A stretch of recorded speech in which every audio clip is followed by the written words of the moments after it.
Hello, thank you very much for tuning in to this week's reads. This should be on YouTube channel James 13 Wicca, just in case you're seeing it somewhere else, that's where it should be. The information like the dice and the cards I'm using, that's going to be below. Of course, if you would like a reading from me, shoot me an email, jamesforastral@gmail.com. That's James the number 4, astral@gmail.com. If you're interested in the donation information, that's below, same email. Thank you very much for watching. Let's go ahead and get into your selection. Hello, Cancer. Thank you very much for tuning into this week's read. These readings are valid for whenever you come to them. That being said, what do we have for Cancer? I get like a speedy energy, but I'm not sure why.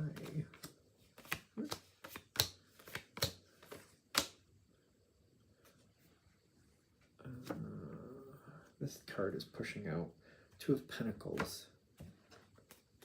Big decision. Big decision.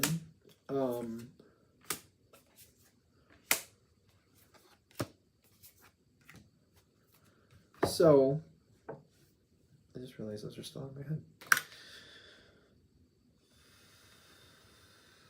This situation, I think, is going to go well. But I feel like they're trying to help you direct your attention in a way to where it goes a little bit better. It's kind of like fine-tuning the instrument. It's kind of like, it sounds good enough the way it's going as it is, but they're like, it can actually be right on the money for you. And they're saying it's going to make a bigger deal than not. It's kind of like if you're thinking of getting together with friends from high school or having a family reunion. This is the difference between like having 90% of the people there to having everybody there. It's kind of like we can do it this one way and most people can show up. But if we take a couple things into account throughout the day, everybody can be there. And it's kind of like when I think of Cancer, when they care about people, they'd like complete participation if possible. That's what they ideally want. And they care about people, the people they like. So it's kind of like, instead of having it like, that was good, to like, actually that was perfect. We had everybody show up throughout the day, here or there. I got to see everybody I wanted to see. I'm very thankful and happy with that. Versus, 90%. Whatever's going on here, there's been communication already. The situation seems like it's already been initiated, probably by somebody else. Doesn't have to be that way. Of course, it's general read. Yeah. There's success. There's a lot of success with this situation. Communication and possibilities have come forward. We have the Star card on the dice and the cards. We also have the 6 of Wands on the cards as well as the dice. They're really kind of pulling this together that like whatever's going on with this situation, it's been looking pretty good. And it's kind of like people are trying to be realistic with it. And there's possibilities to start a cycle, to start a new era with something. So like when I'm saying that, it's almost like maybe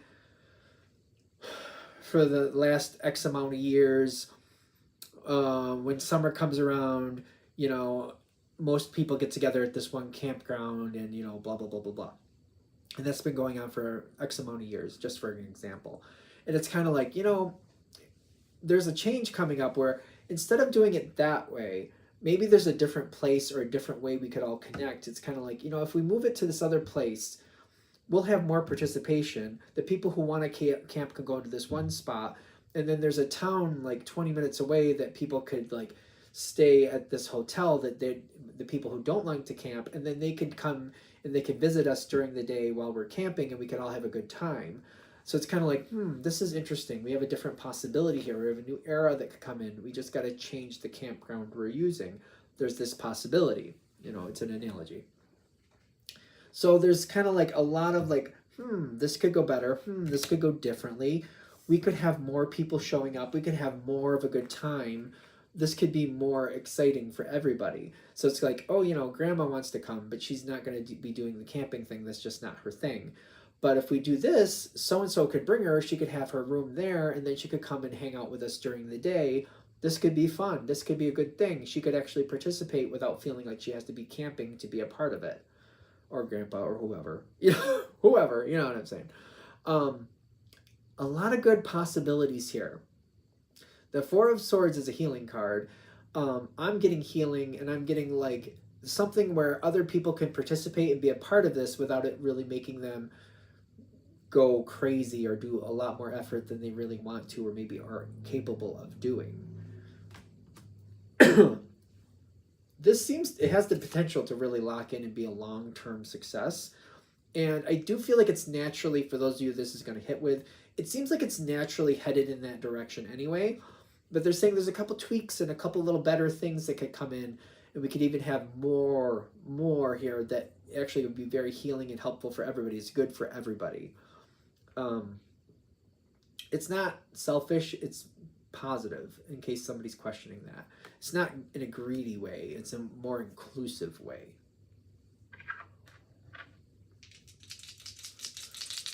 A lot of good energy here. You're headed in the right direction.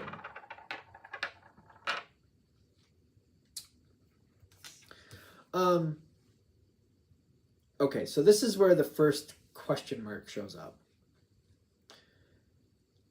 There's long-term questions, long-term decisions.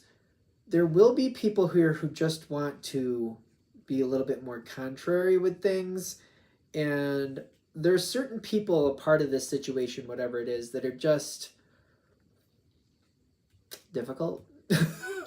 they're just difficult. It's kind of like, you know, it's kind of like when, you know, you like one person, but then they have partners or family members that are difficult, like they married somebody or something like that. There's that connection, if you follow me. I don't want to make it too pointed, but it's kind of like, you know, I like this one, but the one they're going to bring with them. And some people, it might be the add-on people are the ones that are the difficulty, or dealing with those add-on people could be the difficulty. Some of that's starting to show up going forward, and I get that there's something with people kind of having to deal with this disruption or some type of like, there's just elements here where people just like to be problems. There's just certain people that like to be problems. I don't know why I'm trying to say it so nice. If you know what I'm talking about, you know what I'm talking about. If you don't worry about it. Because this is showing up here, which is very contrary to Cancer's energy. Sometimes it talks about Capricorn. Capricorn and Cancer are opposites. They tend to go in the same direction, but do it their own way, and they tend to grate on each other. And the more they're around each other, the more they grate on each other. So this could be one of those things where there's an issue here. I feel like this situation means so much to you, and you want the success to lead to a whole new era, that you might force yourself to choke it down, or kind of like, it's not that bad. No, it's fine. They're a little difficult, but I don't have to play into it. I don't want to address it. I'll just leave it there. They're just being who they are, and I don't have to be connected with it. I don't have to say anything if I don't want to, which seems like a smart way to handle it. It seems knee-jerk reaction, like, okay, that's very evolved and very self-aware of Cancer to not have to do that and to not participate in that way. Ironically, again, first look is kind of like, well, that makes sense. All right, why you'd want to do it that way, that makes sense. Ironically, they're saying, yeah, but that's going to cause problems later. Being too agreeable now becomes more of a detriment later. It's kind of like, well, before we go that direction, even though it makes sense why you'd want to, it seems very evolved, very self-aware, it makes sense why you'd want to do that. It really does, if that's hitting, of course. They're saying, before you do that, maybe at least internally address what you don't like here. And then people you feel like you can trust to just kind of do that, you know, bounce it off a soundboard. If you want, somebody could be a sounding board for you, like bounce it off them. Like, this is how I'm feeling about it. This is a couple little things that just don't sit with me right. What do you think when I say this out loud? Does it sound that bad, or does it make sense why this doesn't make sense, or why I don't seem to be okay with it a little bit? I guess it's not that big a deal, but like, I feel like it's bothering me. I just kind of want to talk it out a little bit just so I can like make peace with it. And I feel like if you go that route and you're very careful about how you speak about something. So if there's somebody that you don't care for, it's not funny, I shouldn't laugh. because I know I have my moments. When you're talking about somebody maybe you don't care about so much, the narrow pathway is saying it's about the communication in this one, because I keep seeing the wisps of air going through here. Being careful about how you address certain people that you don't care about or don't care for as much, or you don't like some of their behaviors, as if they were overhearing the conversation, or the person that you care about that's connected with them would be overhearing the conversation, kind of like keeping it in that air, like just in case this kind of gets back that way, maybe being very careful about how it's addressed, and how certain people are referred to, however that fits for you. Because I'm getting like there's a possibility, if we're very careful about how we communicate things, that things could improve. Things could go a little bit better than they currently are. And they're saying, especially because I keep getting like, the way this is going is like, I'm just not going to say anything. I'm just going to like, it's not that big a deal. I'll just ignore it. It'll be fine. And I'm getting that that's not working. But in the same token, like when you do bring it forward, like speaking as nicely as realistically possible. I use the grandma analogy in my life, because you just didn't say certain things in front of grandma when I was growing up, and you talked nicely about people even if you didn't care for them. Like you could address like they did this and you didn't like that, but you didn't use certain language or certain things in front of grandma. You just didn't do that. And it's like, for some of you, maybe that works, the grandma analogy. Like if you're saying it right in front of your grandma, certain things you wouldn't say, or wouldn't say it certain ways, depending on how your life goes. Some of you may be using the analogy of like if you were at work and the boss was right in front of you and you wanted to address something, but you wanted to be careful about how you talked about it.